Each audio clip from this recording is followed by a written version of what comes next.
Vous écoutez Le Grand Débat, issu de l'épisode S212 du podcast Faut pas pousser les ISO, diffusé le 20 mai 2021. Cet épisode est présenté par les hybrides et optiques Nikon Z. Nous sommes de retour dans Faut pas pousser les ISO avec le journaliste Bruno Labarbère pour parler des montures optiques et plus particulièrement des nouvelles montures hybrides. Alors la monture, c'est ce qui permet de pouvoir installer et utiliser une optique sur un appareil photo ou une caméra à objectif interchangeable, comme par exemple un hybride ou un réflexe. Il existe presque autant de montures que de constructeurs d'appareils photo et chaque constructeur peut exploiter différentes montures en fonction des familles d'appareils qu'il propose. Malheureusement, dans la théorie, on ne peut pas monter n'importe quel objectif sur n'importe quel appareil. Mais nous allons voir que dans bien des cas, il existe des solutions pour ruser. Alors ma première question, mon cher Bruno, c'est quoi les caractéristiques d'une monture ? Alors la monture, comme tu l'as dit, c'est ce qui permet d'attacher l'objectif sur le boîtier sans qu'il tombe. C'est bête à dire comme ça, mais s'il y a eu autant de montures dans l'histoire, c'est parce qu'elles n'étaient pas toutes aussi efficaces les unes que les autres. Donc la première caractéristique de la monture, ça va être son système d'attachement. Aujourd'hui, on est tous passés à des montures à baïonnette, alors qu'à l'époque, il y avait des montures vissantes et des montures qu'on appelle breech lock, qui, dans les deux cas, sont le système d'écrou-boulon ou un système qui s'approche de ce qu'on trouve en plomberie. Donc on est tous sur la monture à baïonnette, ce qui est le plus pratique aujourd'hui. Après, qu'est-ce qui va différencier les montures ? D'un point de vue physique, ça va être le diamètre de la monture. Okay. Il faut que le diamètre de l'objectif corresponde, enfin de la monture de l'objectif corresponde à celui du boîtier. Et en règle générale, si ce n'est pas le cas, ça a posé un petit problème. Et ce qui va nous intéresser aujourd'hui tout particulièrement, c'est quelque chose de plus... de moins visuel, parce qu'on ne peut pas le voir sur la monture, mais qui est extrêmement important, c'est le tirage mécanique. Et tu parlais de l'importance de maintenir, c'est vrai, c'est tout bête, mais enfin c'est un peu la base du truc, c'est de maintenir l'optique sur le boîtier. Est-ce que toutes les montures à l'heure actuelle sont aussi fiables les unes que les autres d'un point de vue physique, on va dire ? Parce que je crois me souvenir que même Sony, sur sa monture E, avait communiqué sur ses Alpha 7 sur une monture un peu plus fiable et un peu plus solide. À un moment, je crois qu'ils avaient revu ça parce qu'avec des téléobjectifs, elle était censée être un peu fragile. En fait, physiquement, la monture en elle-même, c'est solide. Ça fait à peu près 100 ans qu'on sait faire des montures à baïonnette. C'est éprouvé. Ce qui va faire la différence, c'est plutôt le matériau dans lequel est fabriquée la monture. Forcément, si tu achètes un objectif avec une monture en plastique, le plastique, ça se tord, ça fond et ça se fend. Et après, ce qui va aussi faire la différence, c'est le nombre de vis qui maintiennent la monture à l'objectif ou au boîtier. Et c'est pareil, c'est en fonction de la longueur de la vis, de la colle qui est utilisée, du pas de vis, littéralement. C'est exactement comme poser des étagères sur un mur. Si tu mets des vis qui sont toutes courtes et pas très solides, tu vas mettre un pot de fleurs, ça va tomber.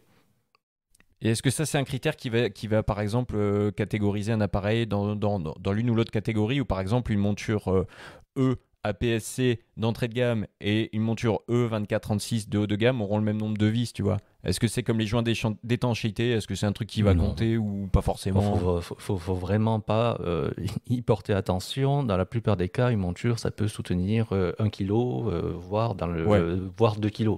Et de toute façon, on compte aussi sur le bon sens du photographe, à éviter de mettre un objectif de 3 kg sur un appareil photo qui en pèse 400 grammes. C'est d'ailleurs pour ça que sur les gros téléobjectifs, on a des colliers de fixation trépied et que quand on les utilise avec un pied, on fixe le pied à l'objectif et non au boîtier. Alors, la monture, ça permet de fixer physiquement un objectif à un boîtier. Mais par la monture passe aussi énormément d'informations, on va dire, numériques ou électroniques qui permettent de piloter les différents organes de l'objectif. Est-ce que tu peux nous expliquer, Bruno, c'est quoi les infos qui transitent par la monture ? Avant, c'était des informations qui transitaient de manière purement mécanique. Donc, le boîtier était capable de savoir la focale qui était montée sur l'objectif. Ça, c'était le cas sur tout ce qui est monture télémétrique. Et les deux autres informations qui transitaient de manière mécanique, c'était l'ouverture, donc le contrôle du diaphragme, et la possibilité de, du coup, ouvrir, fermer le diaphragme lorsque l'on prenait la photo. Et le deuxième, bien sûr, c'est le contrôle de l'autofocus. Aujourd'hui, avec les systèmes électroniques des appareils photo numériques, il y a beaucoup plus d'informations qui s'échangent.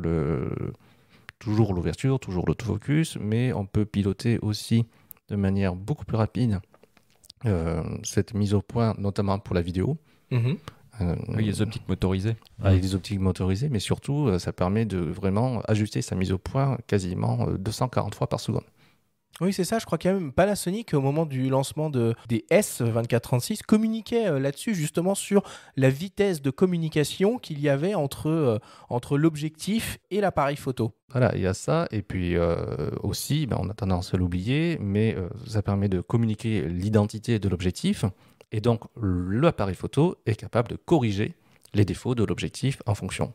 Et d'adapter la stabilisation en fonction de la focale, etc., de manière auto. Et peut-être qu'on peut rappeler que c'est pas propre, c'est assez intermarque selon les marques. C'est-à-dire que certaines optiques Samyang, par exemple, désormais peuvent aussi être reconnues, identifiées par le boîtier, et on aura des données EXIF. C'est pas propre à chaque marque. C'est ce qu'on appelle la différence entre une monture dite active et une monture passive. Alors j'entends par passive simplement une fixation mécanique de l'objectif et du boîtier sans aucune communication, et les montures actives qui permettent de communiquer. Et il existe des objectifs 100% manuels, mais qui ont quand même une monture active. Je pense par exemple à Zeiss, qui permet de communiquer au boîtier la valeur d'ouverture, etc., pour les données EXIF. Ouais, mais ça, c'est pas obligé de passer par la monture.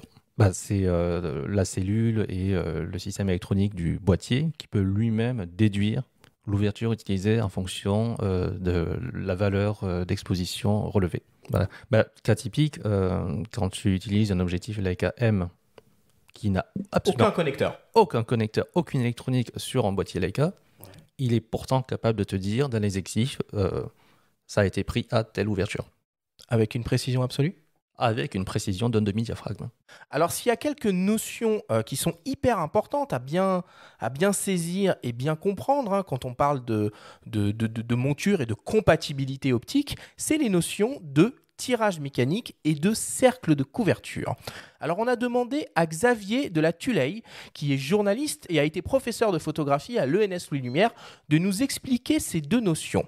On l'écoute. Le cercle de couverture, c'est la largeur de l'image formée par un objectif. Si on prend le cas d'une lentille simple, comme une loupe, la taille de l'image formée dépend de la distance focale.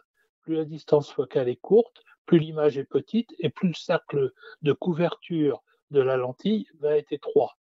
Et plus la focale est longue, plus on va avoir un grand cercle de couverture. Avec les objectifs photo, on fabrique des objectifs à plusieurs lentilles pour adapter le cercle de couverture afin que, quelle que soit la focale, on arrive à couvrir toute la surface du capteur. Chaque objectif, en fait, est adapté à un format de capteur particulier. Par exemple, il existe des objectifs pour le format micro 4/3, d'autres pour le format APS-C, d'autres pour le format 24-36 ou pour le moyen format. À chaque fois, il faut des objectifs qui ont un cercle de couverture adapté à la taille du capteur. Cela dit, on peut très bien utiliser des objectifs prévus pour des grands capteurs sur des plus petits capteurs. Par exemple, avec les Sony E, on a des objectifs qui couvrent le 24-36 et d'autres qui couvrent le format APS-C. Sur le format APS-C, on peut mettre des objectifs 24-36. Simplement, ils n'auront pas la même focale apparente. Ils auront une focale plus longue parce que le petit capteur de l'APS-C va recadrer l'objectif. On écoute maintenant Xavier nous expliquer ce qu'est la notion de tirage mécanique. Le tirage mécanique, c'est la distance entre la monture et le capteur. L'image qui est formée par l'objectif doit être nette sur le plan du capteur.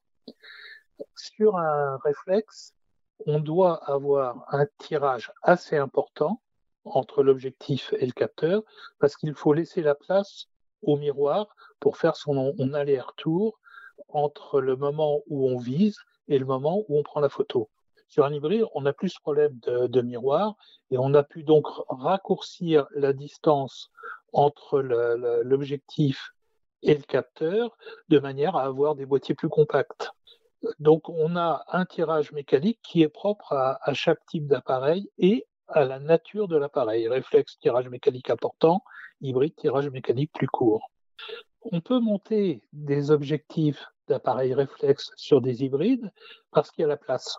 En fait, vu que le tirage mécanique du réflexe est plus important, il est au moins du double de celui d'un hybride, on peut utiliser la distance excédentaire pour fabriquer une bague qui va permettre de monter un objectif de réflexe sur un hybride. Pour ça, en fait, il faut juste avoir la bague adéquate, c'est-à-dire de la bonne longueur. Ok, du coup, donc si je résume, sur un objectif, il faut tenir compte de son cercle de couverture, donc en adéquation avec l'appareil avec lequel on veut l'utiliser, et aussi le tirage mécanique qui doit être en adéquation avec la nature de l'appareil avec lequel on veut l'utiliser. Si on faisait un petit tour des différentes montures qui existent chez les différents constructeurs, on peut peut-être commencer par le plus connu, Canon. Qu'est-ce qu'il existe chez Canon en termes de monture? Tu veux dire réflexe hybride confondu? Exactement. On va toutes les citer. On peut dire, ouais, on peut schématiser. On peut dire que Canon, en tout cas, que ce soit les réflexes ou les hybrides, il y a deux montures différentes. Sur les réflexes, on a la monture EF qui couvre le format 24-36 et on a la monture EFS qui est, elle, réservée à la PSC avec aussi la problématique de ne pas pouvoir monter des optiques EFS sur des montures EF. Ça, c'est assez propre à Canon. Et sur les hybrides, en tout cas pour l'instant, en monture RF, il n'y a que des objectifs conçus pour le 24-36. Enfin, la monture RF est dédiée au 24-36. On ne sait pas s'ils l'ouvriront à la PSC. On peut l'imaginer, mais il y a aussi la monture EFM dédiée aux hybrides APS-C de la marque. Donc là, on est vraiment à chaque fois, ça veut dire que quand on fait un choix, en tout cas, si on va sur la PSC, il faut tenir compte de cette impossibilité de monter une optique APS-C sur du 24-36. Voilà, et cette impossibilité, elle vient moins du fait que les objectifs EFM et RF n'ont pas le bon cercle de couverture que le fait que les tirages mécaniques sont très très très proches. Donc du coup, à moins de faire une bague d'adaptation de 1 poil de millimètre d'épaisseur, ce qui est impossible physiquement, enfin d'un point de vue industriel, on est condamné, quand on a des objectifs EFM, à les utiliser sur un boîtier à monture EFM, et quand on a des objectifs RF, on est condamné à les utiliser sur les objectifs RF. Ouais, tout à fait. Ce qui sous-entend que si tu as commencé à t'équiper en hybride chez Canon en APS-C et que tu veux passer sur du 24-36, il faut tout revendre et tout racheter, parce que c'est pas compatible. Donc ça, c'est pour Canon. Donc 4 montures existantes chez Canon. Chez Nikon, c'est un poil plus simple. Bruno, tu peux nous dire quelles sont les montures chez Nikon? C'est facile, il y en a 2. Il y en a une pour les réflexes, c'est la monture F qui est en activité depuis 1957. Donc, ça veut dire que quasiment tous les objectifs depuis 1957 pour les réflexes, tu peux les monter sur tes réflexes numériques, à quelques variations près, mais ouais. il y en a Notamment toujours. le DF qui incarne ça, quoi. Je crois que c'est celui qui permet de vraiment tout monter, me Oui. semble-t-il, si je dis pas de bêtises. Oui, mais bon, Il a un intérêt. ça fait longtemps qu'il est plus fabriqué. Tant mieux. Ouais. Il était beau cet appareil. Voilà. Et ils ont une deuxième monture qui est la monture Z pour l'hybride. Et là, ils ont fait des choses en grand, mais littéralement. C'est la monture avec le plus grand diamètre, c'est la monture avec le tirage mécanique le plus court. Et ça veut dire que théoriquement, sur une monture Z, tu peux monter absolument tout ce que tu veux. Alors, tu peux une Nikon F, mais à peu près toutes les marques, pour peu que la bague existe.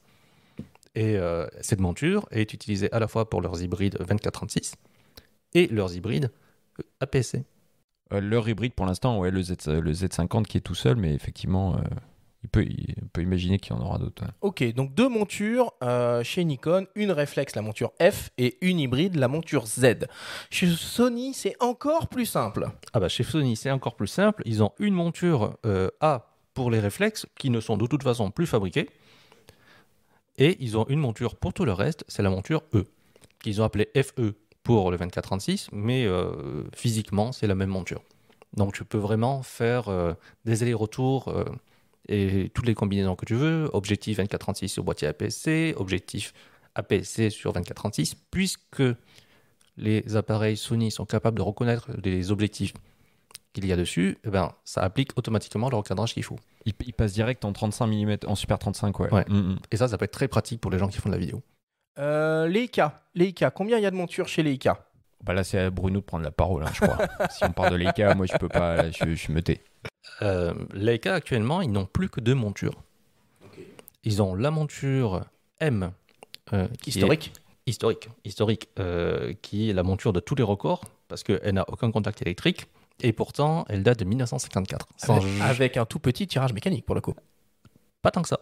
Bah, plus court sur un réflexe. Plus court sur un réflexe, mais le tirage mécanique de la monture M, c'est quasiment 28 mm de longueur. Donc c'est l'une des montures hybrides les plus longues. Et ça permet du coup de monter des objectifs à monture M sur n'importe quel autre hybride non Leica. Cette monture M, surtout, elle est tombée dans le domaine public des années 80. Donc théoriquement aujourd'hui, tout le monde peut l'utiliser. Tout le monde peut l'utiliser. Et c'est pour ça qu'il y a autant d'objectifs, notamment chinois, en monture M. C'est parce qu'ils n'ont rien à payer à personne pour ça. Ok, donc la monture M. La monture M et la deuxième monture chez Leica. Ah non, il y en a 3, pardon. Et la deuxième monture chez Leica, c'est la monture L pour les hybrides APS-C ou 2436, qui est également utilisée par Panasonic et Sigma. Et de manière très marginale, il y a monture S pour leur système moyen format. Voilà. Benjamin, est-ce que tu peux nous parler des montures chez Panasonic? On peut même parler de Lumix et Olympus en même temps. Oui, bien sûr. Qui utilisent tous les deux le système micro 4 tiers. Mais il est vrai que Lumix, par contre, contrairement à Olympus, a rejoint la triple alliance autour de la monture L avec Sigma et Leica, avec ses Lumix S, du coup. Donc voilà. Pour l'instant, la gamme optique en monture L, d'ailleurs, est un peu balbutiante, mais elle croît petit à petit, et notamment Sigma, qui commence à proposer vraiment des choses sympas en termes de focale fixe et de zoom télé aussi, qui peuvent être déficients du côté de chez Lumix. Donc ça commence à prendre. Et Leica sort de beaux cailloux aussi, mais bon, un peu plus onéreux, un peu plus volumineux aussi, pas forcément en rapport avec le gabarit d'un S5 par exemple. Mais c'est une monture qui est en plein essor, à suivre.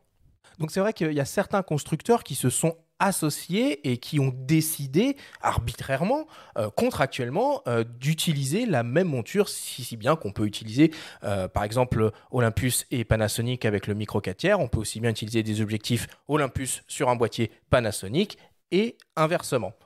Avec des limites. Il faut préciser quand même que si par exemple on monte une optique M8Co stabilisée sur un boîtier Lumix lui-même stabilisé, le fameux système de double stab revendiqué par les marques ne fonctionnera pas. Idem si on monte une optique Lumix G stabilisée sur un boîtier PN OMD stabilisé, pas de double stab. C'est des petites limites qui peuvent avoir de l'importance quand on fait de la vidéo à main levée, notamment des poses lentes, ces choses-là. C'est juste à savoir. Par contre, effectivement, on peut les monter sur tous ces boîtiers. On peut les monter sur des Blackmagic. Voilà. La monture micro 4 tiers, moi, personnellement, j'en suis assez fan et j'aime bien cette interchangeabilité. Et du coup, la dernière alliance qui s'est créée, la plus récente, pour de l'hybride 24-36 mm, c'est la Helmut Alliance, avec une association entre Leica, à l'origine de la monture, Panasonic et Sigma. Je vous propose qu'on écoute Foucault Prové, le directeur général de Sigma France, qui nous explique un peu pourquoi Sigma a décidé de rejoindre la Helmut Alliance. On l'écoute. Alors, la Helmut Alliance, qu'est-ce que c'est? C'est une alliance objective entre 3 fabricants d'appareils photo et d'objectifs afin d'offrir aux utilisateurs un maximum de confort avec un système ouvert et parfaitement intercompatible entre les marques Leica, Panasonic et Sigma autour de cette même monture qui est en fait physiquement la baïonnette qui fait le lien entre le boîtier et l'objectif. Pour Sigma, ça remonte à il y a quelques années quand on étudiait la faisabilité d'une monture pour appareils hybrides. On a étudié la possibilité de le faire en interne, et donc on a commencé à développer tout doucement notre propre monture mirrorless. Et puis lors d'une réunion d'ingénieurs autour du système micro 4 tiers pour lequel nous collaborions déjà avec Panasonic, le sujet a été abordé, et après ce sont des secrets industriels que malheureusement je ne connais pas dans le détail. Le bénéfice pour Panasonic et pour Sigma, c'est d'avoir tout de suite une monture disponible qui a fait ses preuves à travers le boîtier SL original de Leica, aussi bien en termes électroniques qu'en termes mécaniques. Et ensuite, le bénéfice utilisateur, c'est l'intercompatibilité entre toutes les plateformes. C'est-à-dire que je peux prendre un objectif Leica monture L et le mettre sur mon petit boîtier Sigma FP. Je peux prendre une optique Panasonic et la mettre sur un boîtier SL, et je peux prendre une optique Sigma et la monter sur un Panasonic S5. Tout ça fonctionne parfaitement. Concernant le futur de la L-mount, je ne peux pas parler au titre de l'alliance générale, puisque moi je suis que le représentant de Sigma en France. Ce qui est sûr, c'est que cette alliance, c'est une alliance ouverte, et que donc il y a régulièrement des discussions, et qu'il est tout à fait possible qu'à l'avenir, un autre constructeur rejoigne cette alliance. Ça, c'est tout à fait certain, parce que ça peut encore une fois servir aux utilisateurs. Je reviens sur ce qu'a dit Foucault, notamment la toute fin, le fait que la monture L soit une monture ouverte. Ouverte dans le sens où si d'autres personnes veulent l'utiliser, ils le peuvent, moyennant royalties, bien sûr. C'est assez intéressant parce qu'il y a une constructeur dont on n'a pas parlé et qu'on a un petit peu oublié, c'est Pentax, qui est le seul à ne pas proposer d'hybride aujourd'hui, qui en a proposé, qui n'en propose plus. Ouais, on les a un peu oubliés, voilà. Mais ils en ont proposé. Qui a sa peinture K historique pour les réflexes, mais qui a priori n'a pas de monture pour ces hybrides, si jamais ils en proposent. Et ça pourrait être très intéressant pour eux d'avoir la même démarche que Panasonic et Sigma, de récupérer une monture qui existe déjà.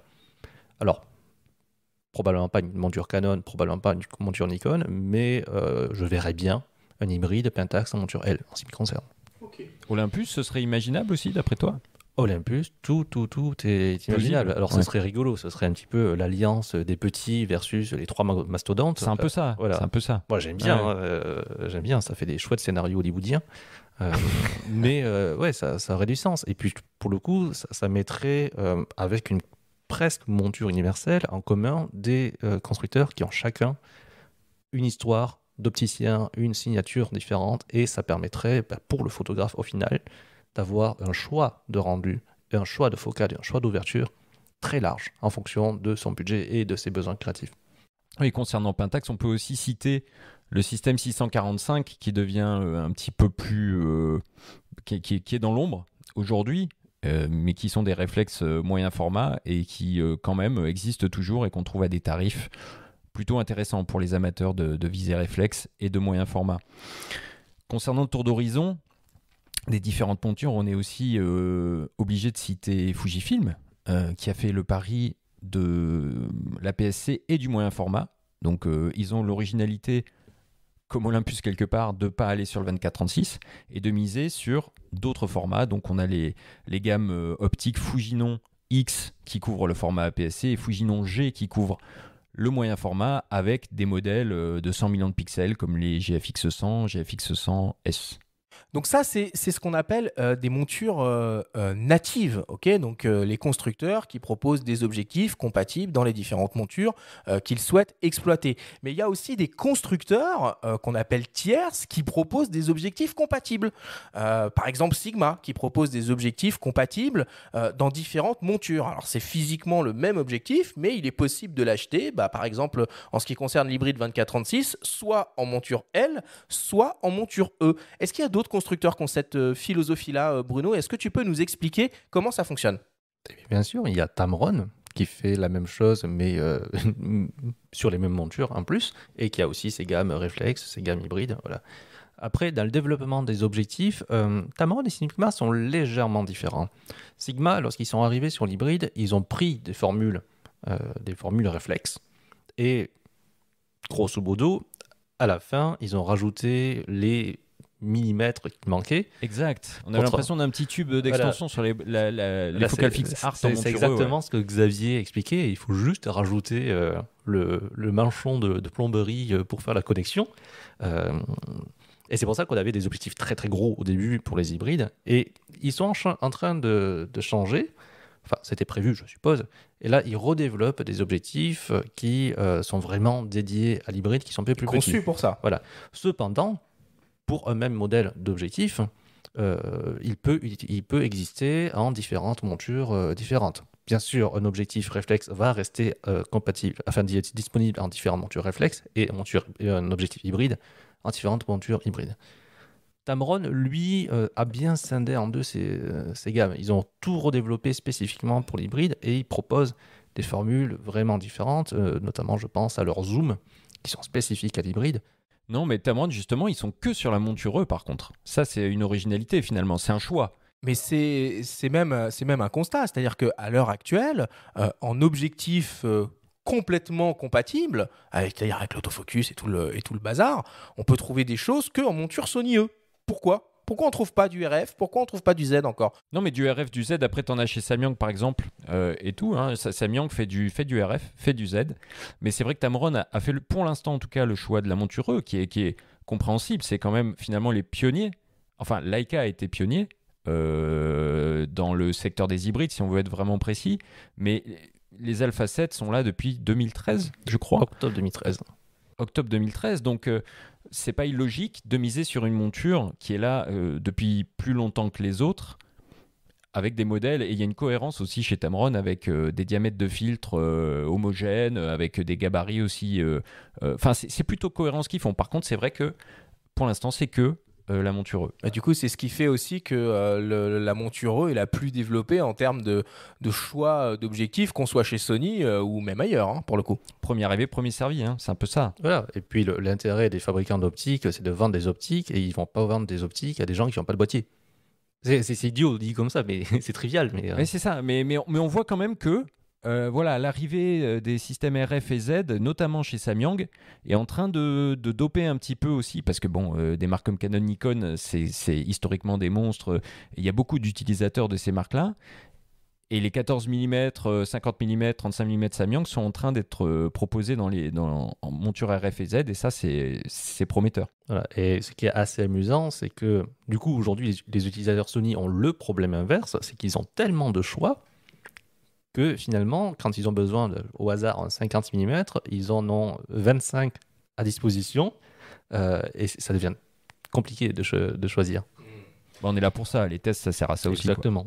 S'il y a bien une question qui doit tarauder bon nombre de photographes, utilisateurs de réflexes, au moment du passage à l'hybride, bah, c'est cette question de la rétrocompatibilité. Est-ce qu'il est possible de réutiliser toutes mes optiques réflexes que peut-être j'ai mis des années à acheter et à acquérir sur un hybride, ou est-ce que je vais être obligé de tout revendre et de tout réacheter? On en est où concrètement aujourd'hui sur ce point-là? Bah Bruno l'a dit tout à l'heure par rapport à Nikon, et c'est juste, Nikon, en sortant la monture Z, a capitalisé sur son historique en monture F en proposant la bague FTZ et en incitant les utilisateurs à opter pour la bague FTZ pour monter les optiques réflexes sur les hybrides. Et c'est plutôt... ça va dans le bon sens. Quelqu'un qui a déjà une gamme optique F complète peut effectivement, dans un premier temps, éviter d'investir dans des optiques Z dernier cri un petit peu onéreuses et les utiliser sur la bague FTZ. Et Canon a fait pareil avec ses R. En premier, les R et les RP, il y avait des kits comprenant une bague EF permettant de monter des optiques EF sur les hybrides. Et ça fonctionne très très bien. Et est-ce qu'on a la même possibilité, par exemple, pour un utilisateur de réflexe Canon ou Nikon, de pouvoir réutiliser ses objectifs sur un hybride Sony ? Quand on reste chez Canon, comme c'est Canon qui fabrique les boîtiers, qui fabrique les objectifs et qui fabrique les bagues, on est certain que ça va fonctionner. Pareil chez Nikon. Canon a fait quelque chose de très très beau, c'est qu'ils ont utilisé l'espace occupé par la bague pour rajouter des fonctions supplémentaires. Donc non seulement vous pouvez utiliser vos objectifs réflexes, mais en plus vous gagnez des fonctionnalités. Comme quoi ? Vous pouvez, ils ont une bague avec filtre polarisant intégré. Ouais, ça c'est super intéressant. Ils ont une bague avec une commande électronique intégrée, donc ça permet de rajouter sur les objectifs qui n'en avaient pas, par exemple une bague de diaphragme virtuelle. Donc ça, des petites choses qui sont intéressantes. On peut glisser aussi des filtres ND, ouais. Ils ont une insertion des tiroirs pour mettre des filtres ND, ce qui est génial en vidéo. C'est vrai que c'est... Mais après, le problème que tu soulèves, c'est effectivement lorsqu'on part d'une marque X, qu'on va sur une marque Y et qu'on achète la bague de la marque W, ça ne fonctionne pas toujours de manière optimale. Admettons que X soit Canon, que Y soit Sony. Quelle marque W propose donc une bague qui permet d'utiliser des objectifs Canon sur des hybrides Sony ? Sigma. Sigma, parce que Sigma a l'avantage d'avoir le savoir-faire en monture Canon, d'avoir le savoir-faire en monture Sony. Donc, ils savent se débrouiller entre les deux. Et s'ils ont besoin de faire des tests, ils ont juste à aller dans le bureau d'à côté pour vérifier. Mais quand on veut de l'AF, ouais, t'as raison, c'est Sigma qu'il faut choisir. Par contre, moi, j'apporte juste une toute petite nuance d'utilisation. Oh, elle vaut ce qu'elle vaut comme ça, mais au niveau du ressenti de l'AF, pour avoir testé par exemple un EF 100-400 mm, donc monture EF Canon Reflex, sur un Sony Alpha 7 III plein format, et sur un Lumix S, parce que Sigma propose aussi une bague EF vers monturelle, j'ai constaté des performances d'autofocus vraiment différentes de l'un à l'autre, notamment l'autofocus avec suivi continu. Les amateurs de rafale, de sport, faut faire très attention sur ce sujet. En général, avec les bagues, il y a des restrictions, c'est-à-dire l'impossibilité d'assurer un suivi AFC. C'est valable aussi avec les bagues Metabones, que moi j'aime bien, qui font gagner un peu de diaph, parfois un petit peu d'angle de champ aussi, mais il y a de grosses limitations en mode AFC. Et alors, concernant cette différence entre les Sony et les Lumix que je viens de citer, est-ce que c'est dû au fait que les Lumix sont un système à détection de contraste, donc du coup ils sont moins réactifs ? Je sais pas, c'est possible, mais en tout cas j'ai trouvé que c'était poussif au niveau de l'autofocus dans ces conditions-là, donc il faut être vigilant sur ces points-là aussi. Ok, en fait, on se rend compte que c'est un peu le bazar quand on veut changer de crèmerie, entre guillemets, de marque. C'est compliqué au niveau des objectifs. Alors, pour le coup, vous allez dire, on remet le doigt encore un peu sur Sigma, mais ils ont une politique qui est assez intéressante. C'est-à-dire que eux, ils proposent un programme de changement de monture. Je m'explique. Admettons que je sois équipé de plusieurs objectifs Sigma en monture native Sony E. Ok. Et que je décide un jour de passer chez Lumix avec le S1, le S1R, le S1H ou les futurs boîtiers qui pourraient arriver dans le futur, je peux demander à Sigma de me transformer physiquement mes objectifs Sony E en monture L. C'est pas mal ça, non ? Sur le papier, en tout cas. C'est sur le papier, c'est super bien, d'autant plus que l'opération est faite en France pour la plupart des objectifs. Sinon, ils renvoient ça à l'usine et pam, ça prend 10 jours, 2 semaines grand maximum.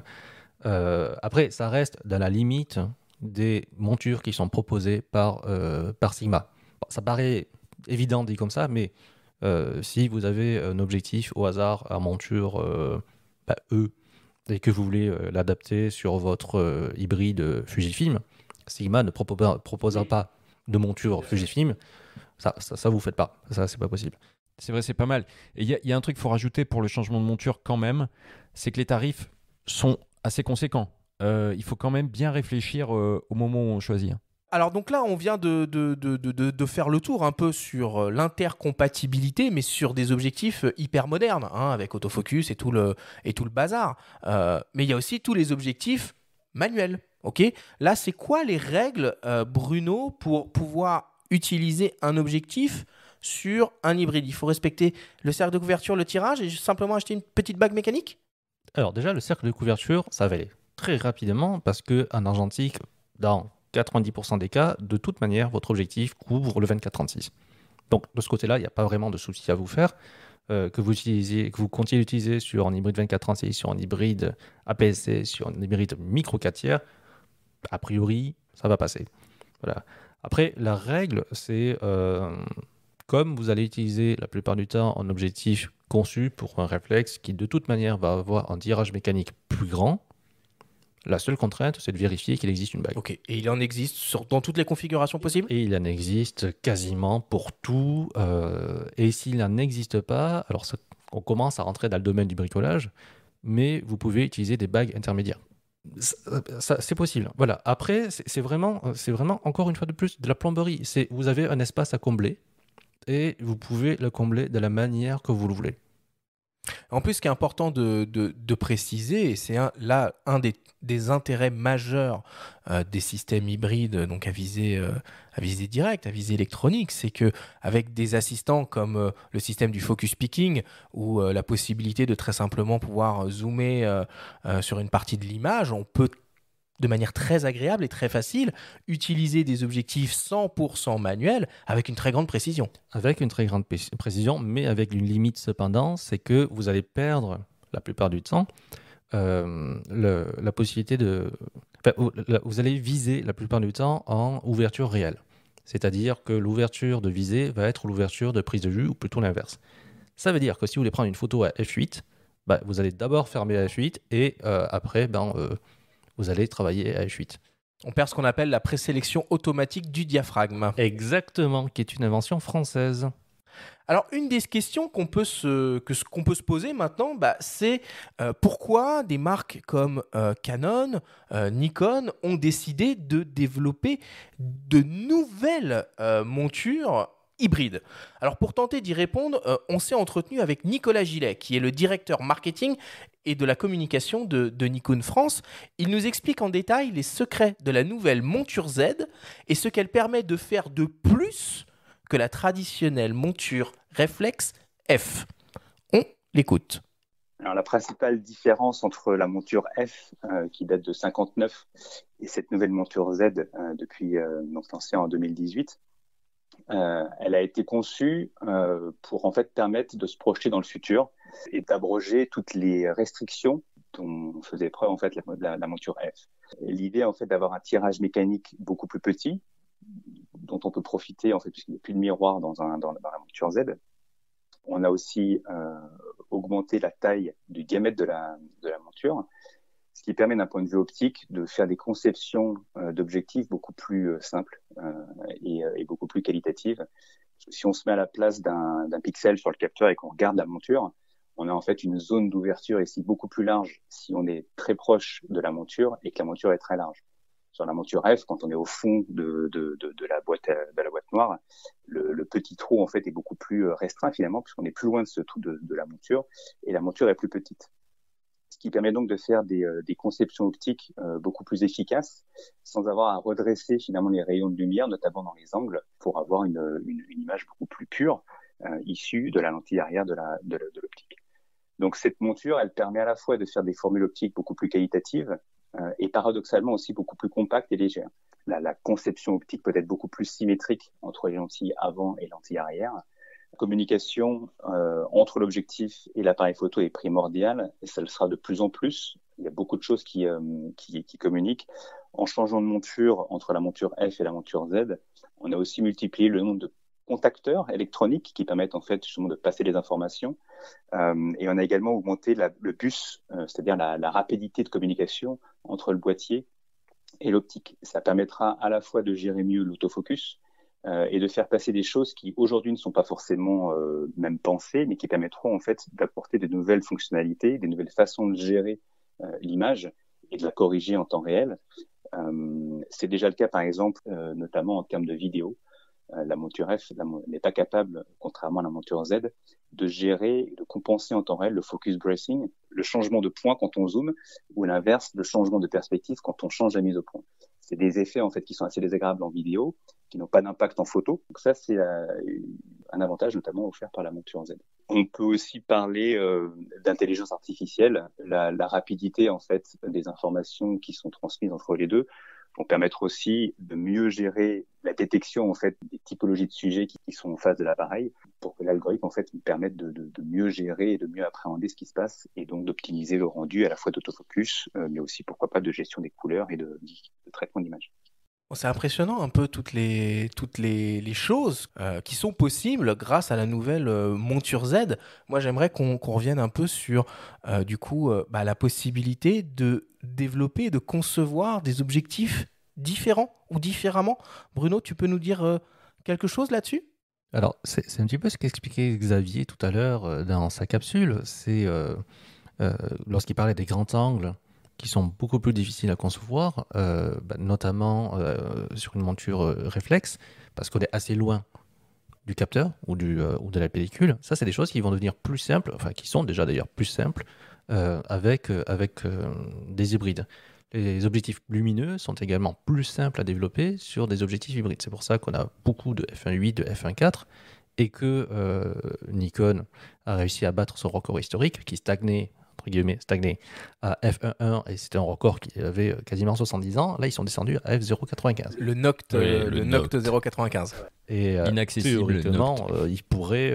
il est surtout inaccessible parce qu'il pèse 2 kg. Et pour un 58 mm, c'est costaud. Théoriquement, on pourrait être encore plus lumineux.